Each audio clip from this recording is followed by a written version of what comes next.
ለካ ሌላ ጉድም አለ ቤተሰብ። እንግዲህ እናንተ የማታውቁት ሌላም ጉድ አለ። ሌሎቹ ሊያውቁት ይችላሉ። በረከት ለካ በኢህአዴግም ጊዜ በተመሳሳይ ነገር እስር ቤት ነበርሽ።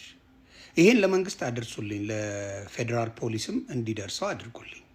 ምንድን ነው የሆነው? አንድ የወዳጄ ባለቤት ኢትዮጵያ በኢህአዴግ ጊዜ ባለቤቷ ቀውጢ ነበር፣ እዚህ ይቃወም ነበር፣ ተቃዋሚ ስለነበረ ኢትዮጵያ ትገባለች። ኢትዮጵያ ስትገባ ቀጥታ እስር ቤት ነው ያስገቧት ለ7 ቀን። ከዛ በኋላ መልሰው ወደዚህ ላኳት። ከዛ ምን ታደርጋለች? ለካ የኔም ቪዲዮ ታያለች ማለት ነው። በጣም ወዳጄ ነው። ቪዲዮ ስታይ እንዴ ስለ በረከት ገበሬዋ ነው እንዴ ዮኒ ማኛ የሚያወራው ትለዋለች። ጓደኛ የሚያወራው አዎ፣ ምን ነው ትተዋወቃላችሁ እንዴ? በደንብ ነው ማውቃት። ከ9 ወር በፊት ነው እንግዲህ ከ9 ወር ብልጽግና ስልጣን ላይ ከመውጣቱ በፊት ከ9 ወር በፊት ማዕከላዊ እስር ቤት ይገናኛል ከሷ ጋር። እንግዲህ የወዳጄ ባለቤት የታሰረችው ለ7 ቀን ነው። ያው ተመለሺ እንትነሽ በሚል ሳይገባ በፊት ከዛ ይቅርታ ስላስረዘምኩት። ከዛ ምንድን ነው በተመሳሳይ ነገር በኢህአዴግም ዘመን እቺ ሴት እስር ቤት ነበረች። ምን በማድረግ በመኒ ላውንደሪ፣ በሰዎች ዝውውር እና በመሳሪያ መሸጥ መሳሪያ በመሸጥ ኤግዛክትሊ በአሁን ሰዓት የምታደርገውም በዛን ጊዜም ቼኖች አድርጋ ይሄንን ማጭበርበር ትስራለች። እንዴት እንደሆነ ማስታወሻውን ልንገርሽ። ልክ እሷ ተለቃ ልትወጣ ስትል የሚጻፍበት ነገር ስለሌላቸው ጀርባዋ ላይ ቁጥር በጥፍር ተጻፈ። እንደዚህ ተደርጎ አለ አይደለ? ሰውነታችን አንዳንዴ እንደዚህ እንደምትጽፉት እንደምታኩት አይነት አድርጋ በዚህ ቁጥር ውጪና ደውይልኝና አስደውይልኝ፣ ይህን ቁጥር በዚህ ቁጥር ደውይና ሰው ታገናኛለች። ማስታወሻ ነው የምነግርሽ። ታገናኝኛለች። ከዛ በኋላ እነሱ የሚሰሩትን ይሰራሉ ትላታለች። እሺ ትላለች። እቺ ሰው ደግሞ አታውቅም። ወዲያው ከእንትን ወሰዷት። ከዛ ኤርፖርት አደረሷት። ከዛ ወደዚህ ስትመጣ ለረጅም ሰዓት ስለነበረ እንትኑ ፍላይቱ ያው በእንትን የተጻፈ በጥፍር የተጻፈ ነገር አይቆይም፣ ጠፋ ማለት ነው። እና ይቺን ማቃት ተመሳሳይ ወንጀል በአሁን ሰዓት የሰራችው ወንጀል በኢህአዴግም ጊዜ ሰርታ ተጠርጥራ ተይዛ እስር ቤት የነበረች እስር ቤት የተወረወረች ሌባ ማጅራት መቼ ናት? አየሽ፣ ምልክት ነው የምነግርሽ በደንብ አድርጌ ከነ ምልክቱ። ወዳጆቼ ሙሉ በሙሉ ያውቁሻል። እና በጣም ነው የገረመኛል። እና አሁንም በተመሳሳይ ነገር ተከሳ እስር ቤት ተወርውራ ሳይ እንደገና አሁንም ስትፈለግ ሳይ በጣም ተደንቄ ነው ማኛው ይሄን ልንገር ብዬ እንደዛ አለኝ። አሁንም እልሻለሁ አንቺ ኢትዮጵያን አጥበሻት ዘርፈሻት በእንደዚህ አይነት ደረጃ ማድረግሽ እጅግ ያሳፍራል። ሀገሬን እወዳለሁ ወገኔን እወዳለሁ እያልሽ በምን በገበሬነት ሽፋን ሰዎችን ስትሸጪ ነበረ፣ መሳሪያ ስትሸጪ ነበረ፣ መኒ ላውንደሪ ስትሰሪ ነበረ። አሁን ምንድን ነው የተደረገው? የእሷ ቼን ተመቷል። የእሷ ቼን ተመቶ ምንድን ነው ያደረጉት? ከምታጋልጭን ከሀገር ውጭ ነው። እሷ የምታውቃቸው አብሯት የሚሰሩ ወንበዴዎች አሉ፣ መንግስት ውስጥ ስራ የሚሰሩ በሚያሳዝን ሁኔታ አብረው የሚሸጡ አብረው የሚሸውጡ አብረው የሚለውጡ አብረው ሁሉ ነገር የሚያደርጉ አብረዋት ቼኖች አሉ። እኛን ከምታጋልጭ ብለው እዛ እንትን ብለው ነው ያስወጧት ከሀገር።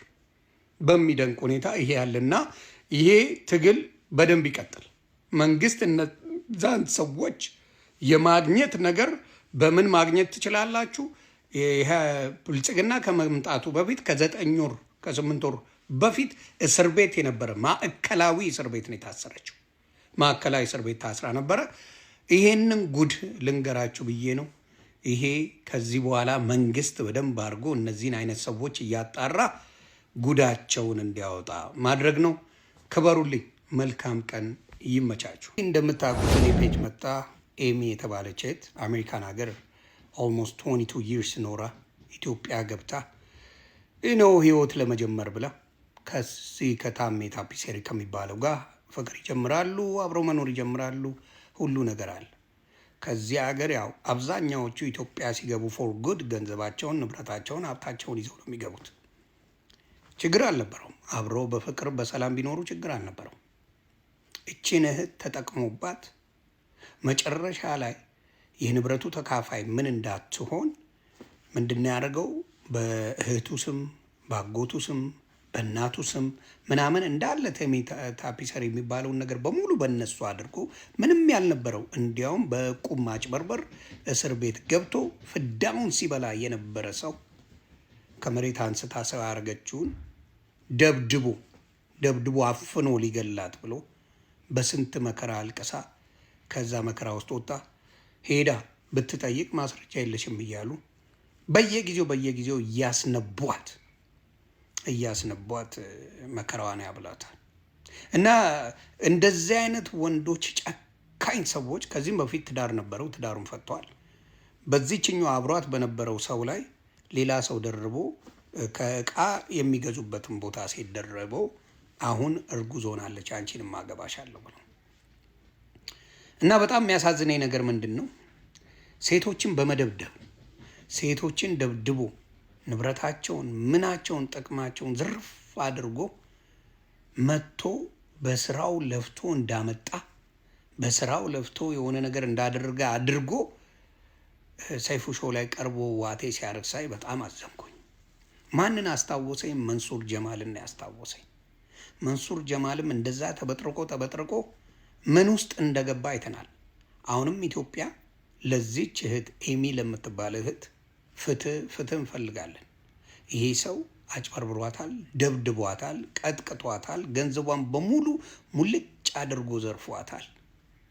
አሁን ግን በራሱ ስም ንብረቱን ስላላስደረገ ምን ተደርጓል? ምንም የለም ንብረት የለሽም እያሉ ያንገላቷታል። ስለዚህ በዚህ አጋጣሚ እንደው ይህን ቪዲዮ ካየሽ ጠበቃ ሰብለ በጣም እናክብርሽ የምንወድሽ እህታችን ይሄን ነገር አይተሽ የእህታችን ጠበቃ ሆነሽ ነገሩን ብትከታተይላት ደስ ይለኛል። ምክንያቱም የእሷ ጠበቃ ከአንዴም ሁለቴ ሳይመቸው ፍርድ ቤት አልቀረበም። በሚያሳፍር ሁኔታ ማለት ነው። እስር ቤት ይገባና ለ5 ሰዓት የማያስሩትም መልሰው ያስወጡታል። በ5,000 ብር ዋስ፣ በ10,000 ብር ዋስ ወዲያ ያስወጡታል። ሁኔታው እንዳለ ነገሩ እንዳለ ያውቃሉ። ግን ምንም ሊደረግላት አልቻለምና ከዚህ ሰውዬ የምታደርጉት አንድም ነገር ከዚህ ሰውዬ እንዳትገዙ፣ አንድም ነገር እሱ ጋር ሄዳችሁ እንዳታሰሩ። የሴት ደም፣ የሴት ልጅ ጉልበት፣ የሴት ልጅን ነገር በሙሉ ሙልጭ አድርጎ ያደረገ ሰው ስለሆነ አሁንም እናገራለሁ። ተሜታ ፒሰር የምትባል ወንበዴ ሌባ የሴትን ገንዘብ ሙልጭ አርገ ዘርፈ ምንም ሳላረግ እንዲያረኩኝ ብለ ከመሬት ተነስቼ እዚህ ደረስኩኝ ብለ ያጭበረበርክ ወራዳ ነህ። ስለዚህ ይህን ሰውዬ በደንብ አርጋችሁ የኢትዮጵያ ሕዝብ በሴት ደም ቀልዶ እዚህ እንደደረሰ እንድታውቁ ብዬ ነው። መንግስትም በዚህ ጉዳይ እንዲገባበት አሳስባለሁ። ተባረኩ።